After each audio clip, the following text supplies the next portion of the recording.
आपका post election एक clear agenda जरूर है, लेकिन सर राइट नाउ लंदन से पाकिस्तान के सफर में बयानिया बदला और अब मियां साहब के एक बार फिर बयानिए में वही पुराना बदलाव आ रहा है। जजों के खिलाफ बयानात का सिलसिला भी शुरू हो गया है कि हमारे खिलाफ साजिश की गई, क्या जरूरत थी उस वक्त के जजों को हमारे खिलाफ ये फैसला देने की, क्या जरूरत थी। मियां साहब फिर से मजामती रास्ते के दाई दिखाई दे रहे हैं। सियालकोट में अभी उन्होंने कहा कि वो आया नहीं लाया गया था, और लाने वाले भी उतने ही जिम्मेदार है कि जितना वो खुद करोड़ों के नुमाइंदा वजीर आजम को 5 बंदों ने उठाकर फेंक दिया, बिल्कुल ऐसे जैसे कि कुल्हाड़ा मारा गया हो। तो एक बार फिर वो पुराने बयानिए पे आ रही है। That means he is not convinced fully that that should not be the main issue या मरकजी central theme of your election campaign. देखिए, जो 2018 में नाटक किया गया, ये तो क़यामत तक पाकिस्तान के अवाम के लिए और तारीख में एक ड्रोने ख्वाब की तरह बार बार याद होता रहेगा। क्योंकि मेरे नजदीक जो 2018 में तब्दीली लाई गई, उसके मोहलक असरात पाकिस्तान के ऊपर तकरीबन वैसे ही थे जैसे 1971 के साने के थे। तो लिहाजा उस हवाले से हम आज भी बात करते हैं, मशरकी पाकिस्तान क्यों हमसे टूटा। इसी तरह अगर हम सबक नहीं सीखेंगे कि 2018 में जो साजिश की गई वो क्यों की गई, किस मकसद के लिए की गई और उसका क्या नुकसान हुआ, तो इस बात का एहतमाल जरूर रहेगा कि हम आइंदा भी ये गलती कर सकते हैं। अलबत्ता आपने देखा है कि सब ने 2018 के वाकयात से सबक सीखा है। खुद इस्टेब्लिशमेंट खुद कह चुकी है कि हमने फैसला किया है कि अब हमने सियासत में मुदाखलत नहीं करनी। सुप्रीम कोर्ट जो है वो माजी से अपने आप को फासले पे करती हुई जो रूल्स एंड प्रोसीजर केस था उसके अंदर पार्लियामेंट को एहतराम की नजर से देखती नजर आ रही है। तो इसी तरह सियासतदानों का भी फर्ज है कि जो हमने 75 सालों में एक दूसरे से शक के ऊपर, एक दूसरे से खौफ के मारे हर किसी ने पीछे को देखा है कि मेरी पीठ में कोई छुरा ना घोंप दे।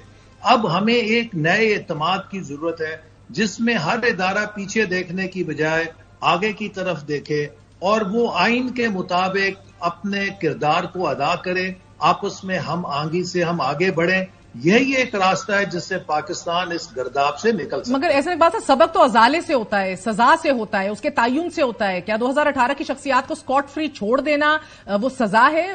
वरना हर कोई, जिस तरह आपने मिसाल दी, हर कोई पीछे मुड़ के ही देखता रहेगा कि अब छुरा घोंपा गया तो अब छुरा घोंपा गया।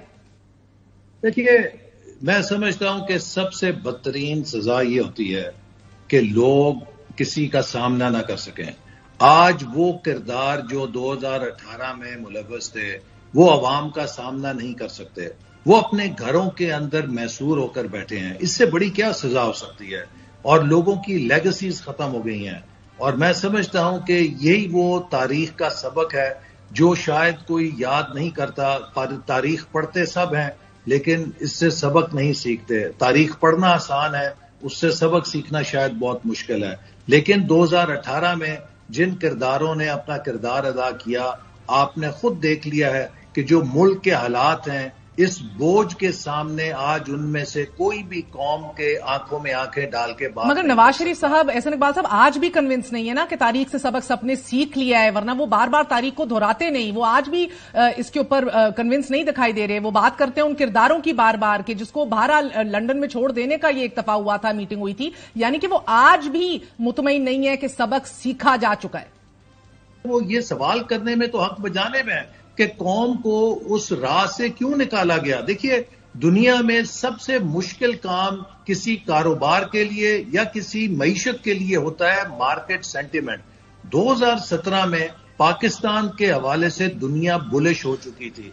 पाकिस्तान पे मार्केट सेंटिमेंट जो है वो बहुत पॉजिटिव हो चुका था।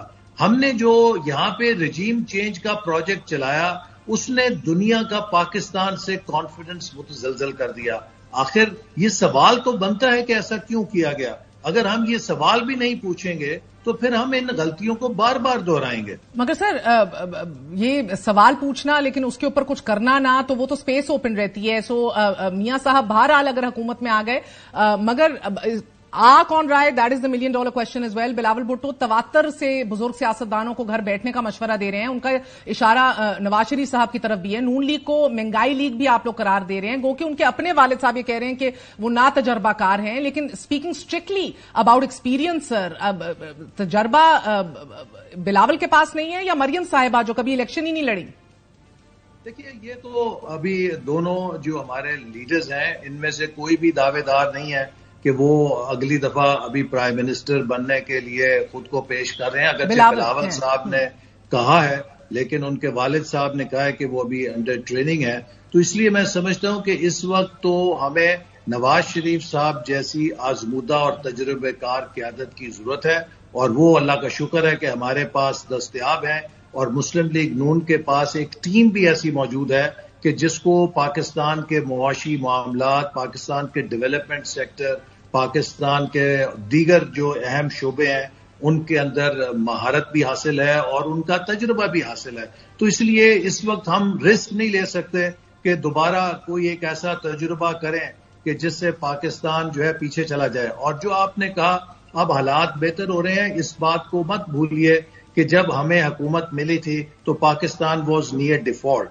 तो हमने जो 12-14 महीने मेहनत की है मुल्क को मुस्तहकम करने के लिए, आज उसी बुनियाद के ऊपर हम आगे की तरफ बढ़ रहे हैं। और दूसरा जो बड़ा फैक्टर है कि एक डिसरप्टिव वॉइस, एक ऐसी आवाज कि जो हर रोज शाम को टीवी पे बैठ के लोगों को कहती थी कि पता नहीं आज मिसाइल चलेगा, कल को स्कड मिसाइल गिरेगा, परसों को शायद क़यामत आएगी, एक मुस्तकिल हिजान मुल्क के अंदर पैदा करके रखती थी। उस बेयकीनी के नतीजे में भी मुल्क की मईशत मुसलसल डोलती रहती थी।